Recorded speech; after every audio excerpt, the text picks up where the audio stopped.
అయితే ముద్దమందారం ఆ రోజుల్లో ఒక కల్ట్ మూవీ అసలు. కల్ట్ మూవీ, బ్లాక్ బస్టర్ కదా. అలానే 4 స్తంభాలాట. అవునమ్మా. రెండిట్లో కూడా పూర్ణిమ గారేనా హీరోయిన్? రెండిట్లో పూర్ణిమ. ఫస్ట్ సినిమాకి హీరోయిన్, రెండో సినిమాకి హీరోయినే ఉంది. నరేష్కే హీరోయిన్. నేను త్యాగం నాకు మొదటి నుంచి అలవాటే. అంత మంచి డైలాగ్ చూడవు ఆ క్యారెక్టర్ అసలు. 4 స్తంభాలు నాకు చాలా మంచి పేరు తెచ్చిన 2 సినిమాలు కూడా. తర్వాత 2 జల సీత కూడా మంచి పేరు. 3 100 డేస్ అమ్మ. ఆ రోజుల్లో 100 డేస్ ఆడటం అంటే చాలా మంచి, చాలా బాగుండేది, బాగా ఆడినా కూడా. 3 ఫిలిమ్స్ బ్లాక్ బస్టర్ తర్వాత హీరోగా చేయకపోవటానికి కారణం కొంతమంది నమ్మిన వాళ్ళే మోసం చేయటం. నమ్మిన వాళ్ళు మోసం చేయటం అప్పుడు కాదమ్మా. యాక్చువల్గా ఏంటంటే నేను ఎందుకు చేయలేదు ఇదివరకు కూడా చెప్పాను, మళ్ళీ చెప్తాను. నేను ఇమడలేకపోయాను సినిమా ఇండస్ట్రీలో. ఓకే. నాకు తెలిసిన ప్రపంచం కళ్ళు చూసి అరే పక్కన ఏమి అనకుండా అమ్మాయి కనిపిస్తే మన క్లాస్మేట్ చక్కగా మాట్లాడేసి మనం అలాగే కల్మషం లేకుండా అమ్మ పక్కలో నాన్న పక్కలో పడుకుని మనం ఎదిగిన ఒక డిబేట్లు మాట్లాడుతూ గలగలగా మాట్లాడే ఒక టైప్ ఆఫ్ నా నేచర్కి సినిమా ఇండస్ట్రీ అప్పుడు నాకు హార్డ్లీ 19, నా జర్నీ స్టార్ట్ అయింది 19th ఇయర్. నేను సినిమాలు వదిలేలా, గ్యాప్ తీసుకుంది 21st, 21 ఏళ్ళు. 21 ఏళ్ళకి ఏం మెచ్యూరిటీ ఉంటుందమ్మా? బహుశా నాకే అంత మెచ్యూరిటీ లేదమ్మా, నాకు తెలియదు. ఇన్ఫ్యాక్ట్ ఇప్పుడు కూడా చెప్తున్నా, జంజాల్ గారు చెప్పారు నువ్వు చదువుకోవడానికి వెళ్ళకు, ఒక రూమ్ తీసుకుని ఇక్కడ ఉండు. అప్పటికే నేను భారతీరాజు గారు వచ్చి నాతో ఒకసారి పిలిపించుకున్నారు, బాలచంద్ర గారు ఒకసారి పిలిపించుకున్నారు. వాళ్ళందరూ దృష్టిలో ఉన్నావు నువ్వు, నేను తీస్తాను, you can continue being a hero అని ఆయన చెప్పారు. ఆయన తప్పులేదు. నేనేమనుకున్నానంటే అప్పటికి ఇన్ని అవెన్యూస్ లేవమ్మా ఇంట్లో. బై ఛాన్స్ ఇటు అయిపోతే ఒక సాధారణ మధ్యతరగతి కుటుంబం నుంచి వచ్చిన నేను ఇప్పుడు ఏమైపోతానో అన్న చిన్నపాటి భయం వేసింది. నెంబర్ 2, CA చదవాలని ఒక కోరిక. అకాడమిక్స్లో చాలా స్ట్రాంగ్గా ఉండేవాడిని, చాలా స్ట్రాంగ్గా ఉండేవాడిని. అసలు ఎంత స్ట్రాంగ్ అంటే గోల్డ్ మెడల్స్ అవి తీసుకున్నంత స్ట్రాంగ్గా చదువుకునేవాడిని నేను. ఈ చదువు ఉంది కదా, కొంచెం మెచ్యూరిటీ వచ్చి ఒక 25 ఏళ్ళు వచ్చిన తర్వాత కాస్త వెనక్కి వస్తే బాగుంటుందేమో అని నేను అనుకున్నాను. అది కాస్ట్లీ మిస్టేకా కాదా అన్నది ప్రపంచానికి కాస్ట్లీ మిస్టేక్, నాకు కాదు. ఎందుకంటే ఓ పెద్ద దేశంలో ఒక సైనికుడిగా బతికే బదులు ఓ చిన్న దేశానికి సైన్యాధ్యక్షుడిని అయ్యాను నేను.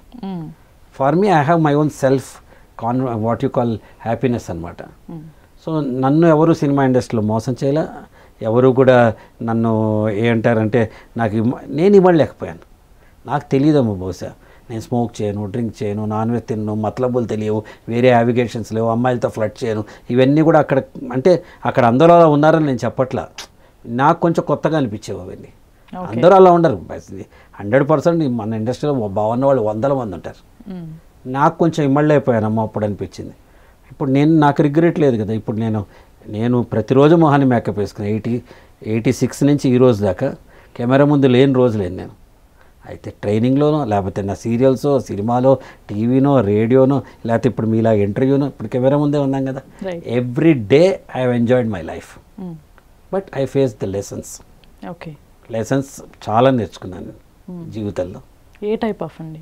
ఏ టైప్ ఏముందో మనం నమ్మేయటం, అందరినీ వాడేం డబ్బు పెట్టకపోయినా పార్ట్నర్ అనేయటం, వాడే మనం మోసం చేయటం, 10 మందికి వెళ్ళి మన గురించి చెడుగా చెప్పడం, నాకు తెలియంతనమే. సీరియల్స్ టైం అమ్మా, సీరియల్స్ టైం అన్నీ. కానీ వీటన్నిటికంటే ఇదంతా కేవలం వచ్చిన 10% మాత్రమే. 90% లైఫ్ ఐ ఎంజాయ్డ్. సో మనం better we talk about our successes rather than failures. Pradeep గారికి యాక్టింగా, ట్రైనింగా, సీరియల్సా, మూవీసా ఏవి ఇష్టం? నిజం చెప్పాలంటే అమ్మ, ఫస్ట్ ఇష్టం నాకు ట్రైనింగ్. ఓకే. ఎందుకంటే నీలాంటి ఆడపిల్లలు కూర్చుంటారు, నేను చెప్పే మంచి మాటలు వాళ్ళ కళ్ళలో వెలుగులు వస్తాయి. ఆ వెలుగు నాకు దీపావళి. 10 మందికి మంచి చెప్పగలుగుతారు, అది దేవుడిచ్చిన వరం.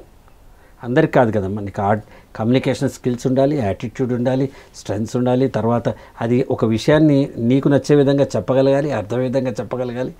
కాబట్టి నాకు ఫస్ట్ కష్టమైంది, క్లిష్టమైంది, ఇష్టమైంది ట్రైనింగ్. ఓకే. సెకండ్ మాత్రం డైరెక్షన్. ఎందుకంటే అమ్మ మీకు తెలిసినట్టు సీరియల్లో 100-50 డైరెక్ట్ చేయటం కాదమ్మా, కార్పొరేట్ ఫిల్మ్స్ డైరెక్ట్ చేశాను నేను, పబ్లిక్ ఇష్యూ ఫిల్మ్స్ డైరెక్ట్ చేశాను, డాక్యుమెంటరీ ఫిల్మ్స్ డైరెక్ట్ చేశాను. అంటే ఐ బీన్ ఎక్స్పోజ్ టు ఒకటే జానర్ కాకుండా ప్రపంచాన్ని చూశాను నేను డైరెక్షన్లో. సో నాకు సెకండ్ ఇష్టం డైరెక్షన్. ఎంతమందిని ట్రైన్ చేసి ఉంటారండి ఇప్పటి వరకు? పర్సనాలిటీ డెవలప్మెంట్ పరంగా అయితే ఒక 20 లక్షల మంది ప్రత్యక్షంగా, పరోక్షంగా నా వీడియోస్ కొన్ని లక్షల మంది చూస్తుంటారు, అది నేను లెక్క పెట్టట్లా. ప్రత్యక్షంగా ఎందుకంటే 86వ సంవత్సరం నేను ట్రైనర్ కింద ఫస్ట్ ఇయర్. 86 నుంచి ఇప్పటిదాకా 35 ఏళ్ల ప్రస్థానంలో ఎవరు అప్పటికి ట్రైనింగ్ అనే పదం లేదు, పర్సనాలిటీ డెవలప్మెంట్ ఎవరికి తెలియదు, ఇండివిజువల్ డెవలప్మెంట్ తెలియదు, కోచింగ్ తెలియదు, మెంటరింగ్ తెలియదు, ఈ పదాలు తెలియదు.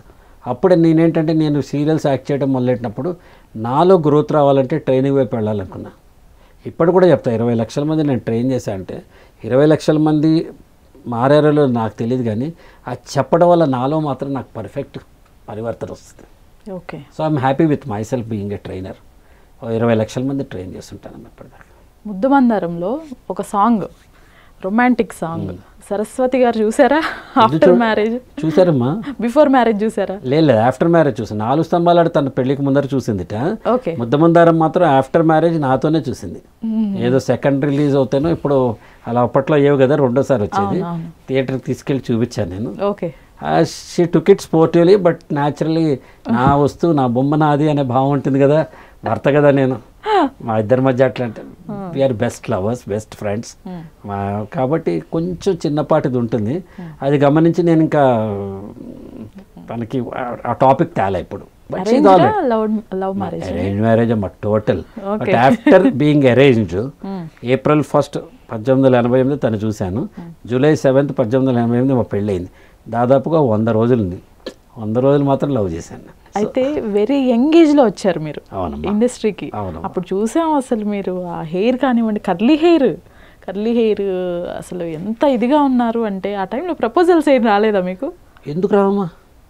ఒక హీరో అందంగా ఉండి, తెలివిగా ఉండి, బ్రహ్మాండంగా ఉంటే ప్రపోజల్ రావా తల్లి? ఓకే.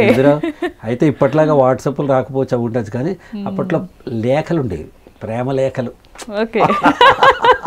వీళ్ళు ఏం చేసేవారు, సితారా జ్యోతిచిత్ర మ్యాగజైన్స్ ఉండేవి, దాంట్లో ఎప్పుడప్పుడు నన్ను ఫోటో వేసి మన అడ్రస్ వేసేసేవారు. జస్ట్ ఇక అక్కడి నుంచి డైలీ దాదాపుగా 1000-1500 ఉత్తరాలు వచ్చేవి ఇంటికి. ఓకే.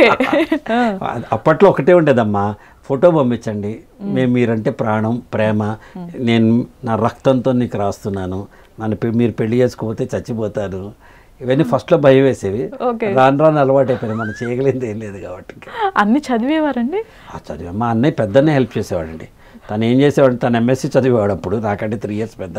మా అన్నయ్య అన్ని సార్ట్ చేసి, ఇవి నీ ప్రేమ లేఖలు, ఫోటోల లేఖలు, ఫోటోలన్నీ తనే పంపించేవాడు పాపం. మా పెద్దనే హెల్ప్ చేసేవాడు. తను చదివేవాడిని, చాలా మటు చదివాడు.